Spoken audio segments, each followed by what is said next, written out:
সম্মানীয় মসজিদের মুসল্লি, আজকের জুমার সংক্ষিপ্ত খুতবার বিষয় হলো আল্লাহর ক্ষমা।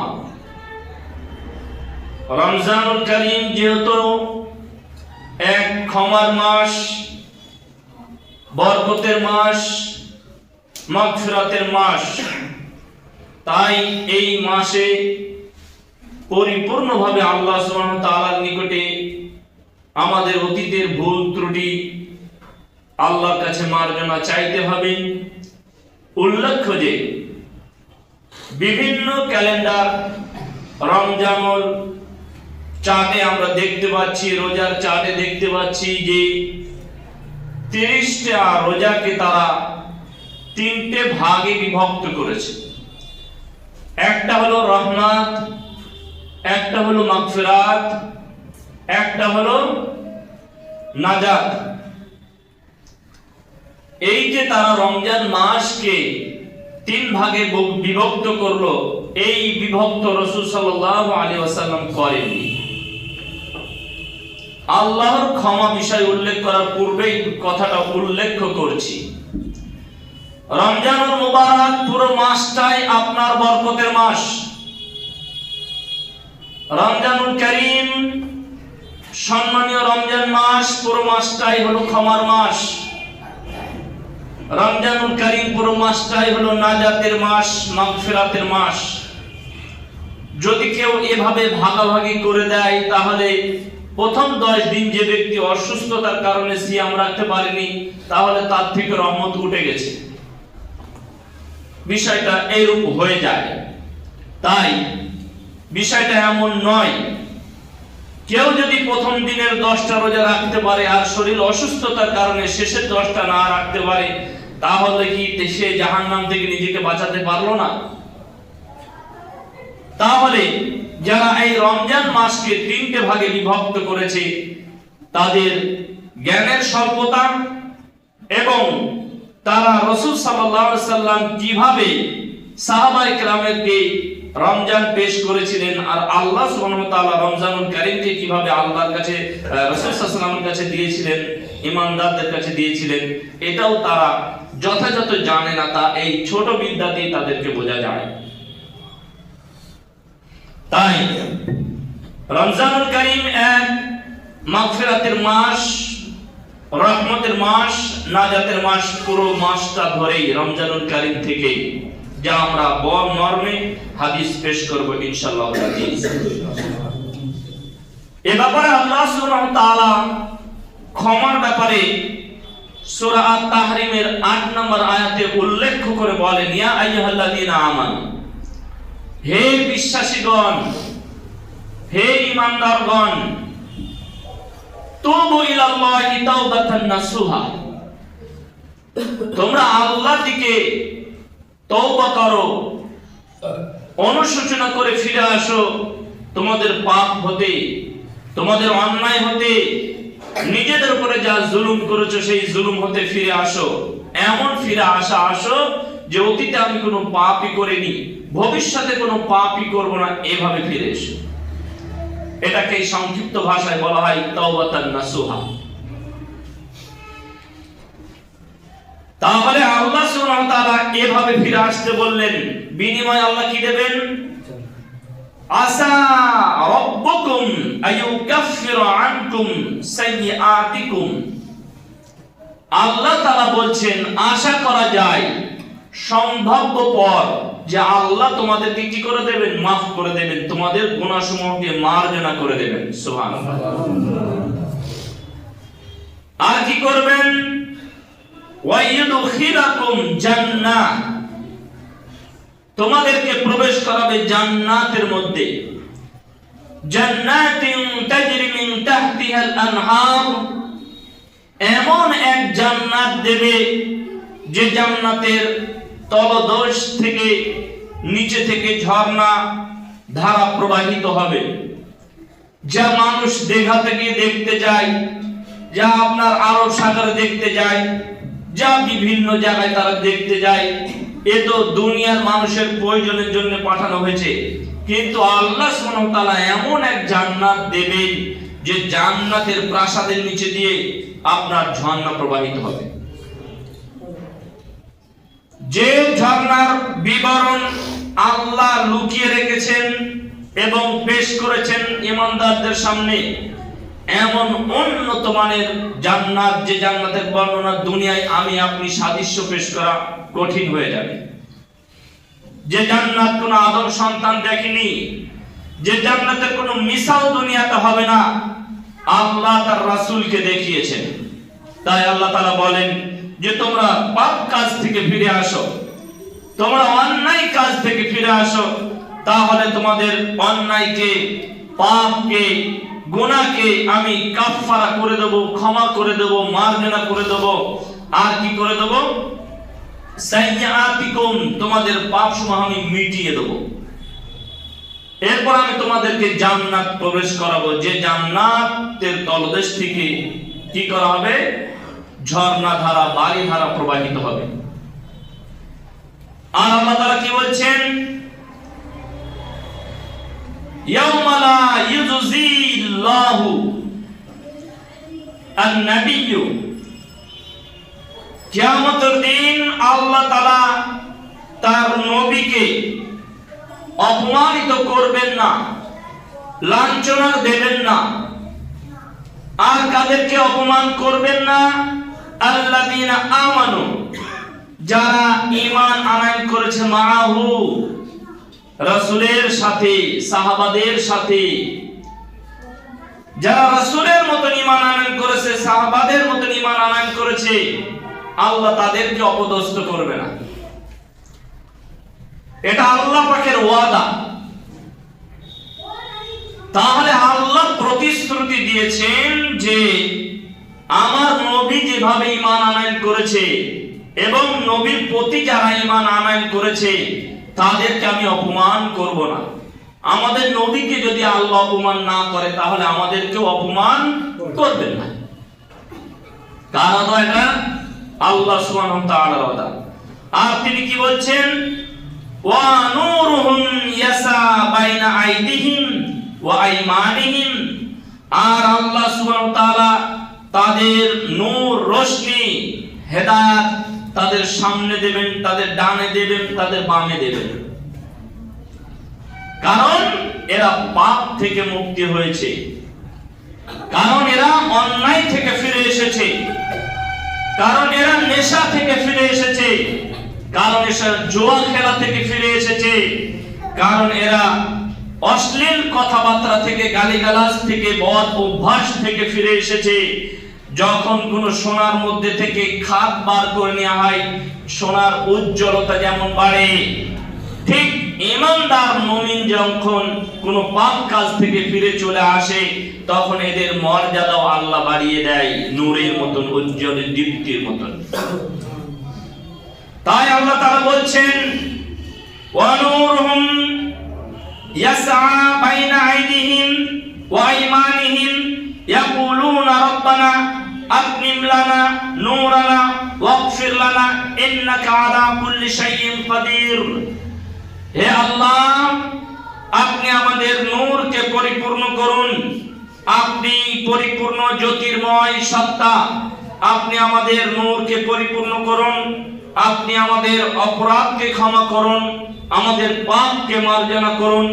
নিশ্চয় আপনি প্রত্যেকটা বস্তুর উপরে, প্রত্যেকটা ব্যক্তির উপরে ক্ষমতাশীল, কার্যকারী সত্তা। এই আয়াত থেকে বোঝা যায় যে আল্লাহ সুবহানাহু ওয়া তাআলা তার রাসূলকে অপমান করবেন না। দুই, যারা মুহাম্মদ সাল্লাল্লাহু আলাইহি ওয়াসাল্লামের উপরে ঈমান আনয়ন করেছে তাদেরকেও অপমান, অপদস্থ করবে না। পক্ষান্তরে যারা আল্লাহ ও তার রাসূলের উপর ঈমান আনয়ন করে পাপের কাজ করেছে, অবিচল থেকেছে, এখন অবিচল আছে, তারা অপমানিত হবে,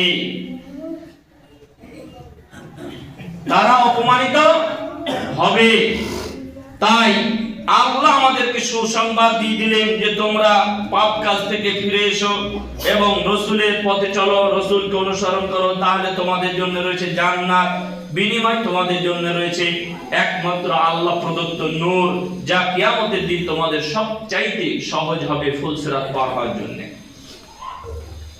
সম্মানীয় উপস্থিতি, সংক্ষিপ্তভাবে আমরা আয়াত থেকে বুঝতে পারলাম যে ঈমান আনার পরে ঈমানদারের জন্য পাপ কাজ মানায় না। তাসের আড্ডা বসা মুহাম্মদ সাল্লাল্লাহু আলাইহি ওয়াসাল্লামের উম্মতের জন্য মানায় না। মদ খাওয়ার আড্ডায় মুমিনদের জন্য বসা মানায় না।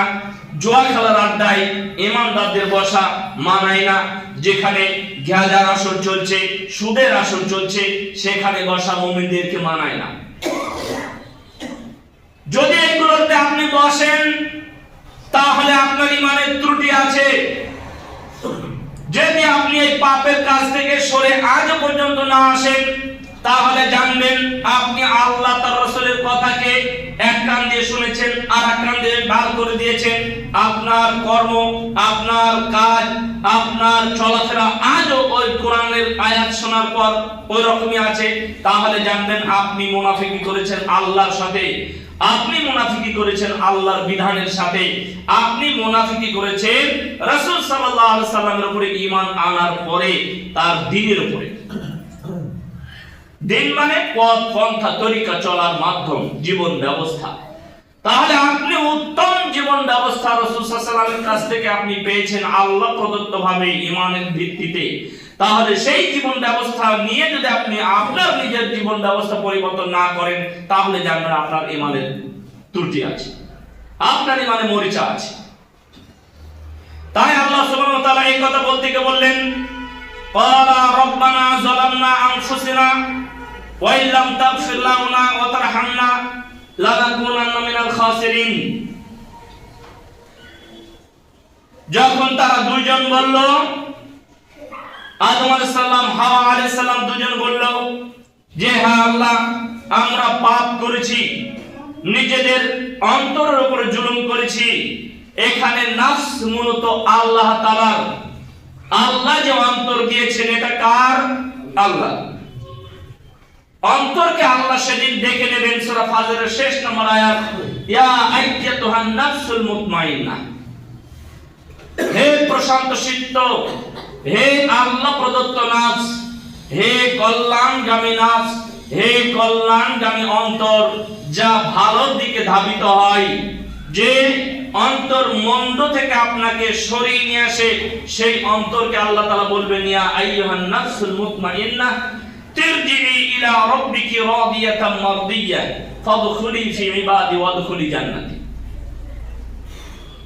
হে রবের সন্তুষ্টযুক্ত আত্মা, তুমি তোমার রবের সন্তুষ্টির দিকে ফিরে এসো, আর ফিরে এসে জান্নাতের দিকে প্রত্যাবর্তিত হও, জান্নাতের দিকে যাও। তাহলে বোঝা গেল আমরা যদি আমাদের নফসকে ভালো রাখি, আল্লাহ প্রদত্ত নফস, এই নফসকে আল্লাহ কল্যাণকামী নফস হিসাবে আহ্বান করবেন, আর যারা আহ্বান হবে বিনিময় জান্নাত। তাই তারা দুইজন বলল, হে আমাদের রব, আমরা জুলুম করেছি, অন্যায় করেছি নফসের উপরে, যে নফস আপনি আমাদেরকে প্রদান করেছেন। তাই এই নফসের উপরে যদি কেউ জুলুম করে সে মহাপাপী। সেই মহাপাপীর জন্য আল্লাহর কাছে ক্ষমা চাইতে হবে। এই জন্য আল্লাহ সুবহানাহু ওয়া তাআলা আদম আলাইহিস সালামকে, হাওয়া আলাইহিস সালামকে এই শিক্ষা দিলেন, হে আদম, হে হাওয়া, তোমরা দুইজন পাপ করেছো, অন্যায় করেছো। আমি তোমাদেরকে বলেছিলাম এই গাছটার নিচে যাবে না, তোমরা গিয়েছিলে এবং তোমরা শয়তানের ওয়াসওয়াসায় পড়ে এই পাপ কাজ করেছিলে। অতএব তোমরা তওবা করো। এবং আদম সন্তান আর হাওয়া, আদম আলাইহিস সালাম এবং হাওয়া আলাইহিস সালাম দুজনে তওবা করলেন, যা তাদের তওবা আল্লাহ সুবহানাহু ওয়া তাআলা কোরআনুল কারীমে লিখিত করে রাখলেন, যাতে করে তার সন্তানেরা পরবর্তী যদি পাপ করে তাহলে তারা অনুশোচনা করার একটা বাক্য পাবে। এই সেই বাক্য যেহেতু আমরা ইতিপূর্বে খুতবাতে পড়েছি, ওয়া আল্লামা আদামাল আসমাআ কুল্লাহা, যে আল্লাহ তাআলা আদম আলাইহিস সালামকে সমস্ত জ্ঞান দেওয়ার পর শেষে একটা জ্ঞান শিক্ষা দিয়েছিলেন, যে আমি কিছু কথা আপনাকে শিখিয়ে দিলাম, যে কথা দিয়ে আপনি আল্লাহর কাছে ক্ষমা চাইতে পারবেন, মাফ চাইতে পারবেন, পাপ থেকে নিজেকে মুক্ত করতে চাইবেন, সেই আয়াতটা এই হলো এই ক্বালা রাব্বানা আতিনা ফিদ দুনিয়া হাসানাতান ক্বালা রাব্বানা যালামনা আনফুসানা ওয়া ইল্লাম তাগফির লানা ওয়া তারহামনা লানাকুনান্না মিনাল খাসিরিন। হে আল্লাহ, আমরা দুজনে জুলুম করে ফেলেছি, যদি আপনি ক্ষমা না করেন, যদি আপনি মার্জনা না করেন, যদি আপনি মাফ না করে দেন, তাহলে আমরা ক্ষতিগ্রস্তদের অন্তর্ভুক্ত হয়ে যাব। লানাকুনান্না মিনাল খাসিরিন, তাহলে আমরা ক্ষতিগ্রস্তদের অন্তর্ভুক্ত হয়ে যাব। প্রিয় উপস্থিতি, তাই আমরা যদি আল্লাহর কাছে আমাদের পাপ থেকে অন্যায় না চেয়ে মারা যাই, তাহলে নিশ্চিত আমরা ক্ষতিগ্রস্তের মধ্যে। যদি আমরা আমাদের অন্যায়ের উপরে দৃঢ় থাকি, মদখোরের সাথেই যদি সম্পর্ক থাকে, তওবা করলাম না, তাহলে জানবেন কিয়ামতের দিন আপনি মদখোরের সাথেই উঠেছেন, কেউ আপনাকে বাঁচাতে পারবে না। যদি দেখেন আপনার সম্পর্ক মদখোরের সাথে বন্ধুত্ব, তাহলে আপনি কিয়ামতের দিন মৃত্যুর পূর্বে এই আপনার তওবা পূর্বে তওবা ব্যতীত যদি মারা যান, তাহলে এই মদখোর আপনার জন্য কিয়ামতের দিন আপনার সাথী হয়ে উঠবে, কারণ আপনি পাপকে গ্রহণ করেছেন, পাপকে ত্যাগ করেননি। অথচ আল্লাহ সুবহানাহু ওয়া তাআলা আপনার হৃদয় দিয়েছিলেন, অন্তর দিয়েছিলেন ভাবনা চিন্তা করার। আপনি আপনার পরিবারের জন্য যেমন ভালোটা ভাবেন, আপনার পরিবারের জন্য যেমন ক্ষতিটা সতর্ক করেন, ঠিক ঈমান যেমন আল্লাহ সুবহানাহু ওয়া তাআলা আপনাকে দিয়েছে, ঈমানের দাবিও তাই। আপনাকে ঈমান রাখার সাথে সাথে আপনাকে ভালোর দিকে বেশি বেশি আসতে হবে, মন্দ থেকে বেশি বেশি দূরে থাকতে হবে।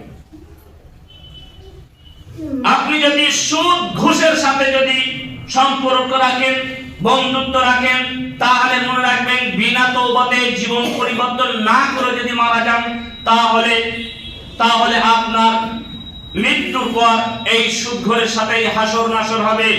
قال رسول الله صلى الله عليه وسلم من تشبه قوم فهو منهم। যে ব্যক্তি যে সম্প্রদায়ের অনুসরণ করবে, চাই সে পাপাচারী হিন্দু হোক, চাই সে পাপাচারী বৌদ্ধ হোক, চাই সে পাপাচারী খ্রিস্টান হোক, চাই সে পাপাচারী জৈন হোক, চাই সে পাপাচারী ইহুদি হোক, নাসারা হোক, চাই সে পাপাচারী মুসলমান হোক, যদিও পাপাচারী মুসলমান হয়, তবুও তার সাথে হাসর নাসর হবে। তাই আল্লাহ সুবহানাহু ওয়া তাআলা তার রাসূলকে বলে দিয়েছেন, মুহাম্মদ আপনি বলেন যে যাকে অনুসরণ করবে, যে যাকে বন্ধুত্ব করবে, সে তার সঙ্গে কিয়ামতের দিন উঠবে। তাই জীবন পরিবর্তনের জন্য আল্লাহ সুবহানাহু ওয়া তাআলার কাছে ক্ষমা চাইতে হবে। আল্লাহর কাছে ক্ষমা চাইলে আল্লাহর কাছে ক্ষমা পাওয়া যাবে। তাই আল্লাহ সুবহানাহু ওয়া তাআলা এর উদাহরণ দিতে গিয়ে সূরা কাসাসের 8 নম্বর আয়াতকে উল্লেখ করে বলেন, ক্বালা রাব্বি ইন্নী যালামতু নাফসি, হে আমার রব, আমি আমার নফসের উপরে জুলুম করেছি। এই কথার কায়েল হলেন মূসা আলাইহিস সালাম। মূসা আলাইহিস সালাম যখন দেখলেন যে বনি ইসরাইলের দুইজনের মধ্যে মারপিট হচ্ছে, একটু ঝগড়া হয়ে গিয়েছে। এই বাচ্চাদেরকে কথা বলতে মানা করো, এখানে কি কথা?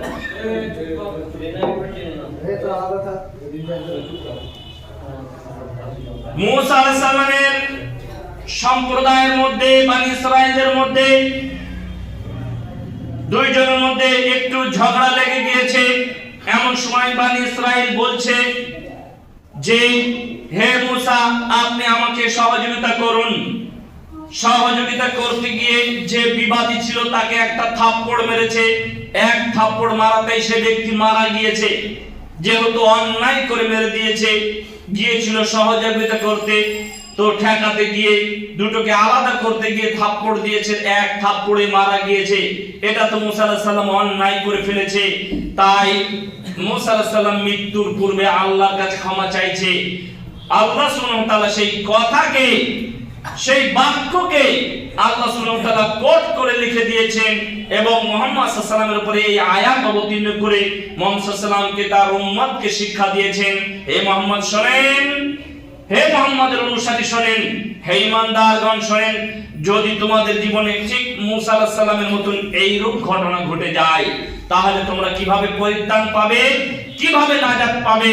এভাবেই নাজাত পাবে যেভাবে মূসা আলাইহিস সালাম বলেছিলেন, ক্বালা রাব্বি ইন্নী যালামতু নাফসি, হে আমার রব, আমি আমার নফসের উপর অত্যাচার করেছি। যেহেতু নফস আল্লাহর পক্ষ থেকে, যে নফসের উপর অত্যাচার কি, একজন মানুষকে অন্যায়ভাবে হত্যা করা মহাপাপ, একজন মানুষকে অন্যায়ভাবে হত্যা করা মহাপাপ। চাই সে ইহুদি হোক, চাই সে খ্রিস্টান হোক, চাই সে হিন্দু হোক, চাই সে বৌদ্ধ হোক, অন্যায়ভাবে যদি কাউকে হত্যা করা হয়, তাহলে সে পুরো পৃথিবীর মানুষকে হত্যা করলো। যদি পৃথিবীর কোন মানুষকে বাঁচায়, ন্যায় দিয়ে দেয়, চাই সে হিন্দু হোক, চাই সে মুসলিম হোক, চাই সে ইহুদি খ্রিস্টান, যে কোনো ধর্মের মানুষ হোক, যদি তাকে সহযোগিতা করে, তার ন্যায় প্রাপ্য পাইয়ে দেয়, তাহলে সারা পৃথিবীর মানুষের ন্যায় প্রাপ্য পাইয়ে দিল। এটার নামই হলো ইসলাম। তাই আপনি তদন্ত ছাড়াই কাউরে গায়ে হাত দেবেন না, তদন্ত ছাড়াই কাউরে আত্মমর্যাদার উপরে অপবাদ দেবেন না, ব্যক্তিত্বের উপর অপবাদ দেবেন না। আর এই রাজনীতি হলো আপনার ধ্বংসের মূল লক্ষণ। আপনার নেতার বিরুদ্ধে কথা গিয়েছে মানে তাকে সরিয়ে দিতে হবে। তাই এই জঘন্য প্রথা থেকে আপনাকে দূরে সরে আসতে হবে। এই নিকৃষ্টতম, এই জুলুমবাজি, অত্যাচারী প্রথা থেকে আপনাকে সরিয়ে আসতে হবে। আপনি নাগরিক, যে দেশের কল্যাণ করবে তাকে আপনি সমর্থন করতে পারেন, কিন্তু রাস্তায় নামার আপনার কে অধিকার দিয়েছে? আপনি রাস্তায় নেমে আপনি এভাবে জনসাধারণকে কষ্ট দিচ্ছেন কেন? উল্লেখ্য যে তাই মূসা আলাইহিস সালাম বললেন, হে আল্লাহ, আমি অন্যায় করে ফেলেছি, ফাগফিরলি, আপনি আমাকে ক্ষমা করুন। ফাগফার লাহু, আল্লাহ তাকে সুসংবাদ দিলেন, হে মূসা, আমি আপনাকে ক্ষমা করে দিয়েছি। তাহলে বোঝা গেল পাপ করে আল্লাহর কাছে ক্ষমা চাইলে আল্লাহ ক্ষমা করে দেয়। তাই আল্লাহ তাআলা বললেন, ফাগফার লাহু হুয়াল গফুরুর রহিম, তিনি ক্ষমাশীল, তিনি দয়াময়, তিনি মানুষকে ক্ষমা করে দেন। সম্মানীয় উপস্থিতি, তাহলে আমরা মূসা আলাইহিস সালামের এই ঘটনা থেকে সংক্ষিপ্ত আকারে বুঝতে পারলাম যে কমসে কম অন্যায় যখনই হবে, চাই সেটা ছোট হোক, চাই সেটা বড় হোক, আপনার সাথে সাথে তওবা করে সাথে সাথে ব্যক্তির কাছে ক্ষমা চাইতে হবে। যদি পাপ হয় রবের সাথে, যদি পাপ হয় আল্লাহর সাথে, তাহলে রাতের অন্ধকারে আল্লাহকে বলো, আল্লাহ আপনি আমাকে মাফ করুন। আল্লাহ আপনাকে মাফ দেওয়ার জন্য তিনি তার হাতকে প্রশস্ত করে রেখেছে। যদি ব্যক্তির সাথে হয়, তাহলে আপনি ব্যক্তির কাছে ক্ষমা চান। যদি ক্ষমা না করে, সে জুলুম, জালেম। যদি সে ক্ষমা না করে, সে জালেম। এবং কিয়ামতের দিন এটা লেখা থাকবে যে অমুক ব্যক্তি আপনার কাছে ক্ষমা চাইতে এসেছিল, আপনি ক্ষমা করেননি, অথচ আমি আল্লাহ রাব্বুল আলামিন তার ব্যাপারে ঘোষণা দিচ্ছি, আমি তাকে মাফ করে দিয়েছি। সুবহানাল্লাহ। আল্লাহ বলছেন, যদি কোনো ব্যক্তি, হাদিস, যদি কোনো ব্যক্তি কোনো ব্যক্তির কাছে অন্যায়ের ব্যাপারে ক্ষমা চাইতে যায়, আর সেই ব্যক্তি যদি মাফ না করে, তাহলে আল্লাহ বলে, আমি ওকে মাফ করে দিলাম যে ক্ষমা চাইতে এসেছিল, আর যে ক্ষমা করেনি আমি ওকে জাহান্নাম ঘোষণা করে দিলাম। অতএব ক্ষমা আপনাকে চাইতেই হবে, এটার নামই ইসলাম। গঙ্গা স্নানে ক্ষমা হয় না, সমুদ্র স্নানে ক্ষমা হয় না। আপনি অত্যাচার করে জনগণকে উচ্ছেদ করবেন, কচুকাটা করবেন, আর আপনি বলবেন আমি পুকুরের জলে আত্মশুদ্ধি করলাম, এটা ইসলাম ধর্মে নেই। কমসে কম অন্য ধর্মে পাওয়া যেতে পারে, এটা নেই। তাই আপনি অন্যায় করেছেন মানে আপনাকে সাথে সাথে ব্যক্তিগতভাবে ক্ষমা চাইতে হবে। তাই এই ব্যাপারে রাসূল সাল্লাল্লাহু আলাইহি ওয়াসাল্লাম বলেন, আন আনাস রাদিয়াল্লাহু তাআলা আনহু قال رسول الله صلى الله عليه وسلم কুল্লু বানি আদম খাত্তাউন, প্রত্যেক আদম সন্তান ভুল ত্রুটির অন্তর্ভুক্ত।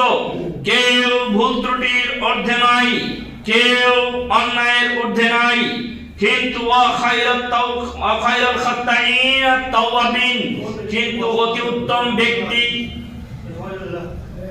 অতি উত্তম তওবাকারী ওই যে ভুল করার সাথে সাথে আল্লাহর নিকটে তওবা ইস্তিগফার করে, যে তওবা করার সাথে সাথে আল্লাহর কাছে ক্ষমা প্রার্থনা চাই।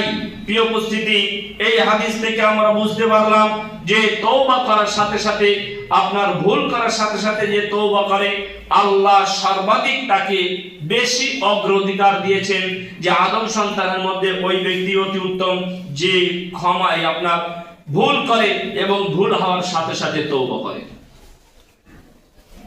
শুধু তাই নয়, ওয়ালা আবি হুরায়রা রাদিয়াল্লাহু তাআলা আনহু قال قال رسول الله صلى الله عليه وسلم ওয়ালিল্লাহি, আল্লাহর কসম করে বলি, ইন্নী লা আস্তাগফিরুল্লাহ ওয়া আতুবু ইলাইহি ফিল ইয়াউমি আকসারা মিন 70 মাররা।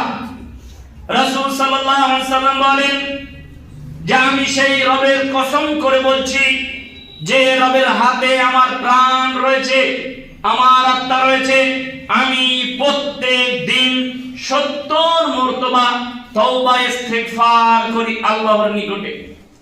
যে নবীর আগে কোনো গুনাহ নেই, পরে কোনো গুনাহ নেই, যার ব্যাপারে আল্লাহ বলেছেন, যার ব্যাপারে সাহাবাগণ সাক্ষ্য দিয়েছেন, যে ব্যাপারে আল্লাহ সুবহানাহু ওয়া তাআলা তার রাসূলকে বলেছেন, সেই নবী যদি পাপ না করে 70 বার পর্যন্ত তওবা ইস্তিগফার করে, তাহলে আমি আপনি সেই নবীর উম্মত হয়ে কতবার তওবা ইস্তিগফার করতে হবে? আর আমার আপনার জীবন যাপন কিভাবে চলছে? প্রতিটা মুহূর্তে তওবার জন্য জায়নামাজ পেতেই দাঁড়িয়ে থাকতে হবে। এত অন্যায় ভাবে আমাদের জীবন যাপন চলছে। আপনার জীবন যাপন যদি ভালো চলে, আপনার স্ত্রীর জীবন যাপন ভালো চলছে না। আপনার চলাফেরা ভালো হলেও আপনার স্ত্রীর চলাফেরা ভালো হচ্ছে না। আপনি নিজে ভালো হলেও আপনার যে বন্ধু সে কিন্তু ভালো না। তাই আপনি তার সাথে থাকা মানে আপনি তাকে সহযোগিতা করলেন। তাই এর জন্য আপনাকে তওবা করতে হবে এবং সৎ জীবন বন্ধু খুঁজে নিতে হবে, সৎ জীবন সঙ্গী খুঁজে নিতে হবে। আল্লাহ সুবহানাহু ওয়া তাআলা এই ব্যাপারে বলেন সূরা তাওবা, ওয়া কুন মা'আস সাদিকিন, ঈমানদার তো তারাই যারা সত্যবাদিতা বন্ধু গ্রহণ করে। ঈমানদার তো তারাই যারা কিনা, ঈমানদার যারা আল্লাহ ভীরুতা বন্ধু গ্রহণ করে, ঈমানদার তো তারাই যারা পরহেজগার ব্যক্তিত্ব বন্ধু গ্রহণ করে। এটা হলো ঈমানদারদের মূল্যায়ন। তাই আল্লাহ সুবহানাহু ওয়া তাআলা আমাদেরকে বেশি বেশি ঈমানদারদেরকে বন্ধু হিসেবে গ্রহণ করার তৌফিক দান করুন, আমিন। শুধু তাই নয়, وقال رسول الله صلى الله عليه وسلم قال يا ايها الناس, হে পৃথিবীর মানুষ সকল, তুবু ইলাল্লাহি, তোমরা আল্লাহর নিকটে তওবা করো। ফাইন্নী আতুবু ফিল ইয়াউমি ইলাইহি মিয়াতা মাররাতিন, কেননা আমি আল্লাহর কাছে দৈনন্দিন 100 বার তওবা করি।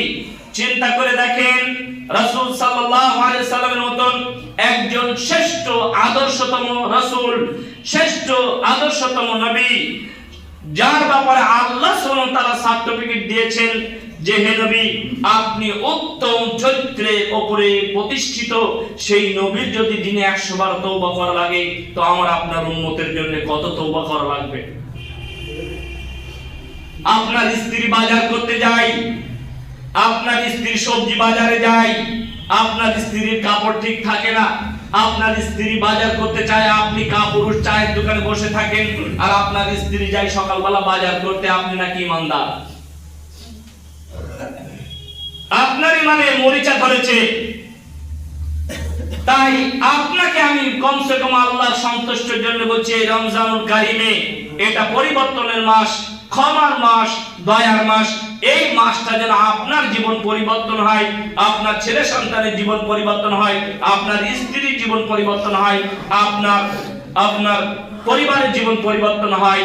আপনি অবশ্যই এই রমজানকে কাজে লাগিয়ে পুরো জীবনটা পরিবর্তন করবেন এবং আল্লাহর কাছে সাহায্য কামনা করবেন। প্রিয় উপস্থিতি, সম্মানীয় মায়েরা, আপনারা যারা এসেছেন, আপনি আপনার ঈমানের হেফাজত করুন, আপনি আপনার আত্মমর্যাদার হেফাজত করুন। আপনি কেন বাজারে যাবেন? আপনি আপনার স্বামীকে বলতে পারেন না যে আমি বাজার করতে পারবো না? আপনি বাড়ির কাছে বাজার প্রয়োজনে 1 সপ্তাহ বাজার করে দেন। আপনি আপনার স্বামীকে বলেন যে আমি বাজারে যাব না, বাড়ির কাছে বাজার, আপনি আমাকে এক সপ্তাহ বাজার করে দেন। আপনি এক সপ্তাহ বাজার এখন ফ্রিজ হয়েছে, আপনি ফ্রিজে রেখে খান। কিন্তু আপনি মহিলা মানুষ, আপনি আপনার স্বামীকে কোনোদিন বলেন না, তার মানে আপনার ইচ্ছা জাগে বাজারে একটু ঢুকতে, বাজারে একটু আপনার বেটা ছেলের মতন বাজার ঘাট করতে, ধাক্কা ধাক্কি খেতে। আপনার ইমানের ঘাটতি আছে। আপনাকেও তওবা করতে হবে। আপনার যে পাশের মহিলার বাড়ির সাথে গল্প করছেন, আপনি দিন রাত তার সাথে পাপ করছেন, এই সব আপনার এই মহিলাকে আপনার ত্যাগ করতে হবে।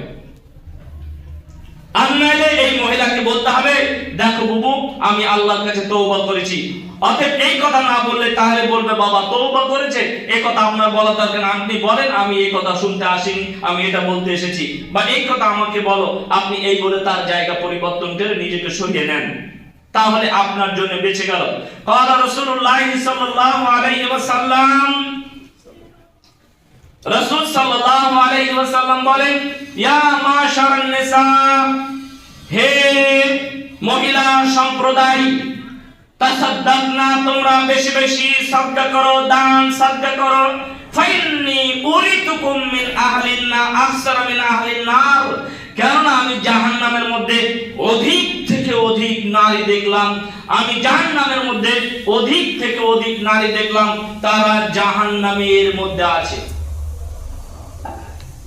তখন নারীরা জিজ্ঞাসা করলো, হে আল্লাহ রাসূল, নারীদেরকে অধিক পরিমাণে যাওয়ার কারণটা কি? তখন আল্লাহ রাসূল সাল্লাল্লাহু আলাইহি ওয়াসাল্লাম বললেন যে নারীরা অধিক পরিমাণে জাহান্নামে যাওয়ার কারণ হলো তারা তাদের স্বামীকে অপমান করে, 1, 2 তারা পাপ কাজের সহযোগিতা করে, 3 তারা পাপ কাজের ব্যাপারে নিজেকে সতর্ক রাখে না। তাই বাজার ঘাট পাপের জায়গা। আপনি মেয়ে ছেলে মানুষ, আল্লাহ যে আপনাকে মর্যাদা দিয়েছে সেই মর্যাদার মধ্যে থাকেন, তাহলে জান্নাত আপনার জন্য আল্লাহ উন্মুক্ত করে দেবেন। শুনেন, মায়েদের এত মর্যাদা আল্লাহর কাছে, মেয়েরা যদি স্বামীর কথা মেনে চলে, 5 ওয়াক্ত সালাত আদায় করে এবং তারা সত্য কথা বলে, বাচ্চাদের শিষ্টাচার দেয়, জান্নাতের যে কোনো দরজা দিয়ে তারা প্রবেশ করতে পারবে। সুবহানাল্লাহ। হে মায়েরা, আপনাদের এত মর্যাদার অধিকারী আল্লাহ সুবহানাহু ওয়া তাআলা দিয়েছেন, তাই আপনি আপনার ঈমানকে সংরক্ষণ করুন। আপনার ওই কাপুরুষ পরিবারের গার্জিয়ানকে, স্বামীকে বলেন যে আমি বাজারে যাব না, আপনি আমাকে বাজার করে দেন। ওকে বলেন, ওর বুদ্ধি নষ্ট হয়েছে, ওর বিবেক নষ্ট হয়েছে, ও খামাখাই বিয়ে করে নিয়ে এসেছে, ওই রত্নাকে কিভাবে রাখতে হয়, ওই গোল্ডেনকে কিভাবে রাখতে হয় ওর জানা নেই। তাই আপনি ওকে বলেন, আপনি আজ থেকে আমাকে বাজার করে দেন, আমি 5 ওয়াক্ত নামাজ পড়বো, সালাত আদায় করব, পর্দা পর্দার মধ্যে থাকবো, ছেলে মেয়েদেরকে শিষ্টাচার ভদ্রতা শিক্ষা দেব। তাহলে আপনি ঈমান টিকিয়ে রাখতে পারলেন, জান্নাত আপনার জন্য উন্মুক্ত করা হবে। আর স্বামী স্ত্রী দুনিয়ায় যদি গোলেমালে যায় যে কদিন, আপনাদের পরিণাম জাহান্নাম, এটা আপনি ধরে রাখবেন।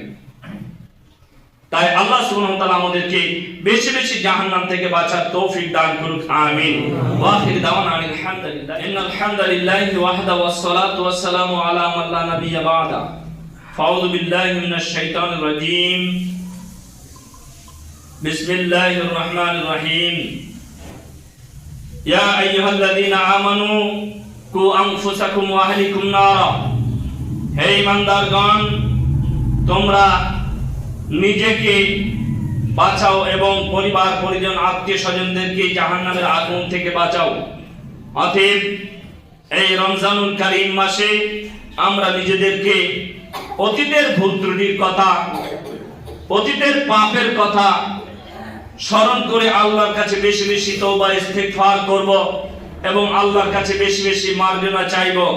কেননা মার্জনার ব্যাপারে আল্লাহ সুবহানাহু ওয়া তাআলা সবথেকে দ্রুতভাবে তিনি মানুষকে মার্জনা করে দেন।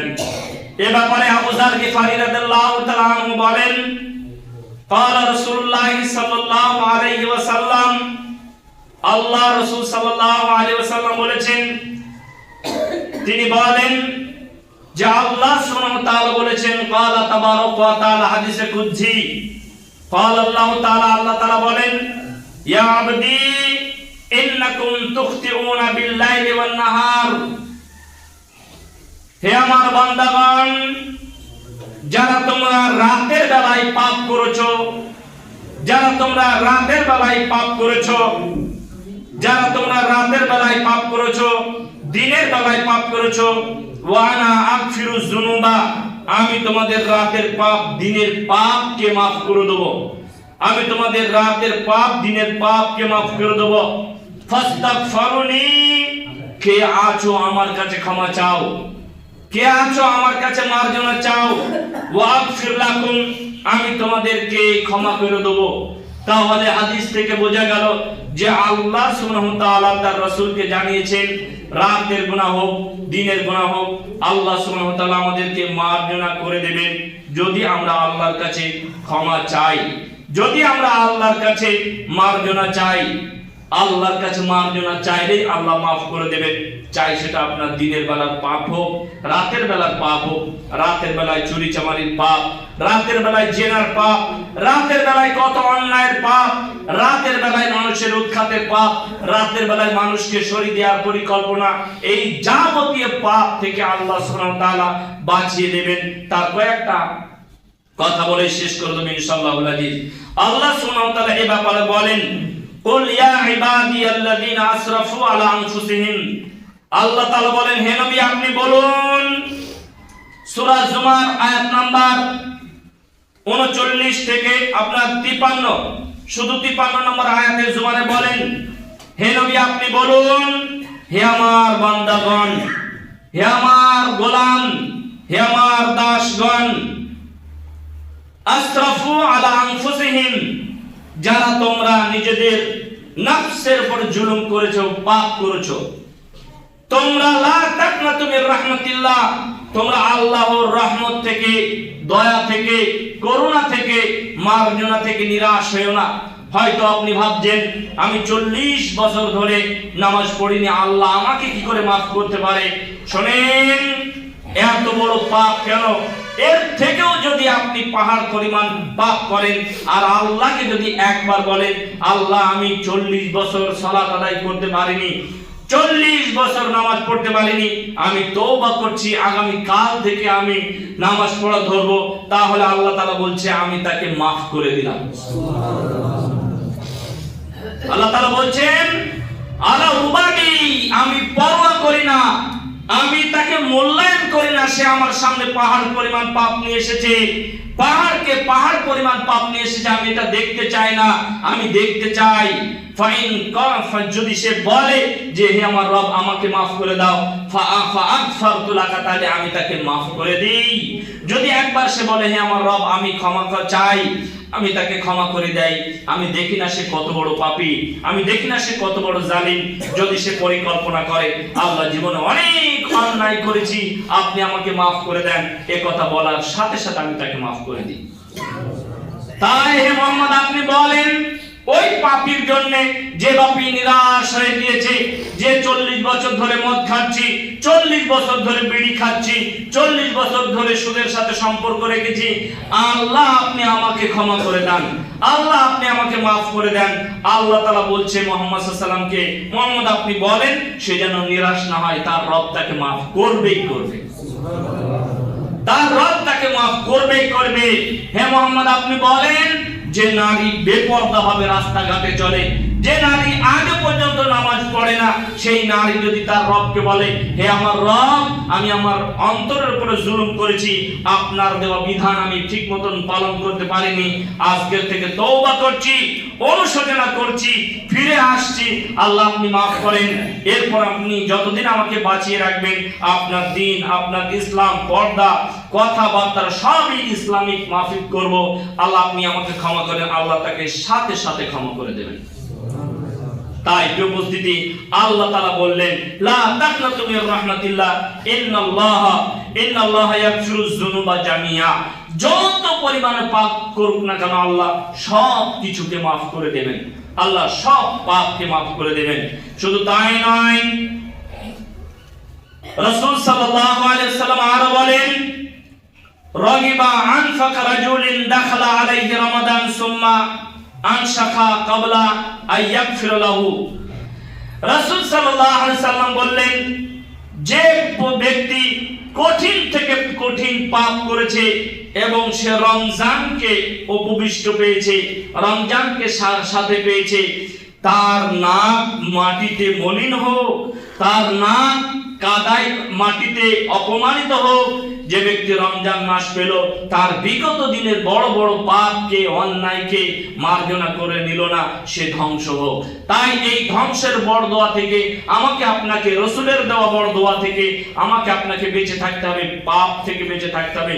রমজান থেকেই আমার আপনার জীবন পরিবর্তন করতে হবে, তাহলে আল্লাহ সুবহানাহু ওয়া তাআলা আমাদেরকে জান্নাত দেবেনই দেবেন ইনশাআল্লাহ। আল্লাহ আপনি সর্বশক্তিমান, প্রশংসা আপনার কাছে।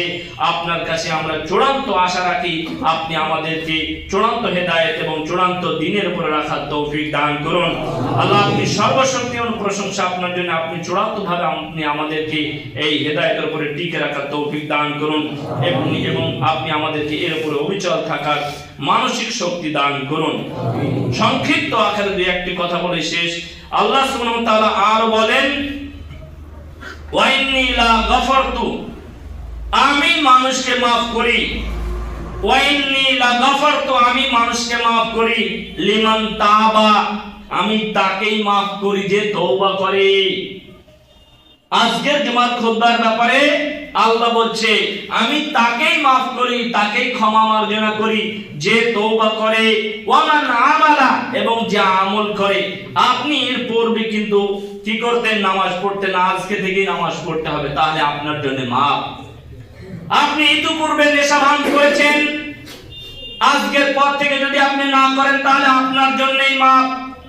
আপনার এমন বন্ধুদের সাথে বেড়াতেন, যে বন্ধু মদ খায়, এই বন্ধু ত্যাগ করেন। যে বন্ধু জুয়া খেলে, এই বন্ধুকে ত্যাগ করেন। যে সুদ খায়, এই বন্ধুকে ত্যাগ করেন। যে জেনা ব্যভিচার করে, এই বন্ধুকে ত্যাগ করেন, এই সাথীকে ত্যাগ করেন। তাহলে আল্লাহ তাআলা বলছে, আমি তাকে মাফ করে দেব। বিনিময় কি করতে হবে? ওয়া আমালা, আমল করবে, সালাত আদায় করবে, আমালান সালিহা সুম্মা ইহতাদা, তাহলে আমি তাকে হেদায়েতের উপরে রাখবো, পথ প্রদর্শনের উপর রাখবো, তাকে আমি দ্বীনের উপরে অবিচল রাখবো। এটা আল্লাহর দেওয়া ওয়াদা। দলিল সূরা আত-তাওবা আয়াত নম্বর 82। আল্লাহ স্পষ্টভাবে সবকিছু বলে দিয়েছে, আমি আপনি চলতে পারলেই কামিয়াবি, আমি আপনি চলতে পারলেই কামিয়াবি। তাই শেষ দুইটা হাদিস বলে আল্লাহর কাছ থেকে এই খুতবা থেকে আমরা বিদায় নেব ইনশাআল্লাহুল আজিজ। আল্লাহ সুবহানাহু ওয়া তাআলা তার রাসূলের পরিভাষায় বলছেন, মান সামা ইয়াওমা ফি সাবিলিল্লাহি, এই রমজান মাসে বা রমজানের বাইরের কথা বলছি। যে ব্যক্তি মান সামা ইয়াওমান ফি সাবিলিল্লাহি, যে ব্যক্তি আল্লাহর জন্য একটি সিয়াম পালন করলো, মানুষ পীর সাহেবের নামে সিয়াম পালন করে, মানুষ বুজুর্গানের দিনের নামে সিয়াম পালন করে, মানুষ নিজের ছেলের নামে সিয়াম পালন করে, আমার ছেলেটা সুস্থ হলে সিয়াম পালন করব। সে কিন্তু এই কথা বলেন, আল্লাহ আপনার সন্তুষ্টির জন্য সিয়াম পালন করছি, আমার ছেলে বিপদে পড়েছে, আপনি সুস্থ করে দেবেন, এই কথা বলে না। আমার ছেলেটা বিপদ পড়েছে, একটা রোজা রাখবো, হলো এটা না। তাই রাসূল সাল্লাল্লাহু আলাইহি সাল্লাম বলছেন, মান সামা ইয়াওমান ফি সাবিলিল্লাহি বা'দাল্লাহু ওয়াজহাহু আনিন নারি 70 খরিফা, যে ব্যক্তি আল্লাহর সন্তুষ্টির জন্য একটি রোজা রাখলো, আল্লাহ সুবহানাহু ওয়া তাআলা তার চেহারাকে আর জাহান্নাম থেকে 70 বছরের দূরে করে দিলেন। সুবহানাল্লাহ। একটি রোজা শুধু নফল হোক, যে কোনো রোজা হোক, আপনি যদি আল্লাহর খুশির জন্য রাখেন, তাহলে আপনাকে আল্লাহ কি করে দেবেন? জাহান্নাম থেকে 70 বছরের দূরত্বের পথে রেখে দেবেন। বলেন তো, সৌদি আরবে যেতে প্লেনে ক ঘন্টা লাগে? খুব জোর 6 ঘন্টা 7 ঘন্টা লাগে। তাহলে আপনাকে আল্লাহ সুবহানাহু ওয়া তাআলা 70 বছরের দূরত্বের পথে করে দেবেন জাহান্নাম থেকে। তার মানে এই কথার অর্থ হলো, আপনাকে আল্লাহ জাহান্নামেই দেবেন না। আর রমজানের মতন মাসে যদি আপনি পরিপূর্ণভাবে আল্লাহর সন্তুষ্টির জন্য সিয়াম পালন করেন, আল্লাহ বলেই দিয়েছে যে বিনিময়ে আমি তাকে জান্নাত দেব। আসিয়ামু শাহরু রমাদান লা জাযাউ ইল্লাল জান্নাহ, শাহরু রমজানের সিয়ামের কোনো সওয়াব নেই, সওয়াব হলো কি? জান্নাত। সওয়াব কি? জান্নাত। তাই আমরা এই মাগফিরাতের মাসে, বরকতের মাসে, কল্যাণময় মাসে আল্লাহ সুবহানাহু ওয়া তাআলার জন্য এক মাস সিয়াম পালন করব এবং নিজেদের জীবন পরিবর্তন করব। তাহলে আল্লাহ সুবহানাহু ওয়া তাআলা আমাদেরকে কি করবেন? তিনি পরিপূর্ণভাবে আমাদের পূর্বের গুনাহকে সবকে মাফ করে দিয়ে মাসুম বাচ্চায় রূপান্তরিত করবেন ইনশাআল্লাহ। আমরা আল্লাহ সুবহানাহু প্রতি আশাবাদী। আল্লাহ আপনি সর্বশক্তিমান, প্রশংসা আপনার জন্য। আপনি ক্ষমাশীল, আপনি প্রতাপশালী, আপনি আমাদেরকে ক্ষমা করে দেন আল্লাহ। আপনি আমাদের পাপকে মার্জনা করে দেন আল্লাহ। আপনি আমাদের ছেলে সন্তানদেরকে দ্বীনের পথে থাকার তৌফিক দান করেন আল্লাহ। আপনি আমাদের নারীদেরকে, মায়েদেরকে, বোনেদেরকে, শিশুদেরকে, বাচ্চাদেরকে দ্বীন ইসলামের পরিবেশের উপরে, দ্বীন ইসলামের উপরে গড়ার তৌফিক দান করুন আল্লাহ। আপনি সর্বশক্তিমান। এই পাপের জগতে, এই পাপের দুনিয়াতে নিজ পরিবারকে পাপ থেকে হেফাজত করার তৌফিক দান করুন আল্লাহ। আপনি সর্বশক্তিমান, আপনি আমাদের সিয়ামকে কবুল করুন আল্লাহ। আপনি সর্বশক্তিমান, প্রশংসা আপনার জন্য। আপনার হাতেই রয়েছে সুস্থতা। দুই একজন সুস্থতার দোয়া করেছেন, কারো দাদি অসুস্থ, কারো আত্মীয় স্বজন অসুস্থ। আল্লাহ আপনি তাদের, সেই ব্যক্তিদের, অসুস্থ ব্যক্তিদেরকে সুস্থতা দান করুন আল্লাহ। আপনি সর্বশক্তিমান, তামাম পৃথিবীর মুসলমানদের উপরে আপনি ঈমানি নিরাপত্তা দান করুন আল্লাহ। আপনি সর্বশক্তিমান। ইহুদি খ্রিস্টানরা চক্রান্ত করে কিভাবে মুসলমানদের মধ্যে বেহায়াপনা নেমে আসে, কিভাবে ইহুদি খ্রিস্টানদের মধ্যে গান বাজনা প্রবেশ করানো যায়, এই মুসলমানদের ইহুদি চক্রান্ত থেকে আপনি হেফাজত করুন আল্লাহ। বেদিন ধর্মদের আল্লাহ তারা মুসলমানদের উপরে যাবতীয় ষড়যন্ত্র করছে আল্লাহ। আপনি এই ষড়যন্ত্রকে দূর করুন এবং এই ষড়যন্ত্রকে দূর করে তাদেরকে হেদায়েত দেন, নাইলে তাদের পদমর্যাদা থেকে বিচ্যুত করে দেন, যাতে করে তারা মুসলমানদের উপরে কোনো ষড়যন্ত্র প্রতিষ্ঠিত না করতে পারে আল্লাহ। সর্বোপরি শেষ কথা, আপনি আমাদের ঈমান হেফাজত করার তৌফিক দান করুন আল্লাহ। আপনি সর্বশক্তিমান। আমরা সবাই খেট খামারে খেটে খাটা মানুষ, আপনি আমাদের শরীরকে হেফাজত করুন আল্লাহ। আপনি আমাদের রক্তে মাংসে বরকত দান করুন আল্লাহ। আপনি আমাদের হালাল ইনকামে বরকত দান করুন আল্লাহ। আমরা যেন আমাদের ছেলে মেয়েদের মুখে কমসে কম হালাল রিজিক তুলে দিতে পারি, সেই তৌফিক দান করুন আল্লাহ। আমরা যারা রোজা রেখেছি আল্লাহ, আপনি আমাদের রোজাকে কবুল করুন আল্লাহ। আপনি আমাদের তারাবিকে কবুল করুন আল্লাহ। আপনি আমাদের মায়েদেরকে কবুল করুন, এই মসজিদকে কবুল করুন, দেওরখালীর মানুষদেরকে কবুল করুন। দেওরখালীর সমস্ত মসজিদে মুসলমানদের বেশি বেশি ঈমানদার হওয়া, দিন পালন করার তৌফিক আপনি দান করুন আল্লাহ। দেওরখালীর নারী পুরুষ, পৃথিবীর মুসলমানের নারী পুরুষকে আপনি হেফাজত করুন, তাদের ইজ্জত আবরুত মান সম্মানকে আপনি হেফাজত করুন আল্লাহ। আপনি সর্বশক্তিমান। আপনি এই এসআইআর এর মুসলমানদের যে ভোটের চক্রান্ত চলছে, এই চক্রান্ত থেকে আপনি হেফাজত করুন আল্লাহ। আপনি সর্বশক্তিমান। ফিলিস্তিনি মুসলমানদেরকে আপনি হেফাজত করুন, আসামের মুসলমানদেরকে আপনি হেফাজত করুন আল্লাহ। আপনি সর্বশক্তিমান। তামাম পৃথিবীর মুসলমানদের আপনি হেফাজত করুন আল্লাহ। আপনি সর্বশক্তিমান। আপনি আমাদের সিয়ামকে পবিত্র করুন আল্লাহ। আপনি সর্বশক্তিমান। আপনি আমাদের আল্লাহ সন্তুষ্টির জন্য মসজিদে আসা আপনি কবুল করুন।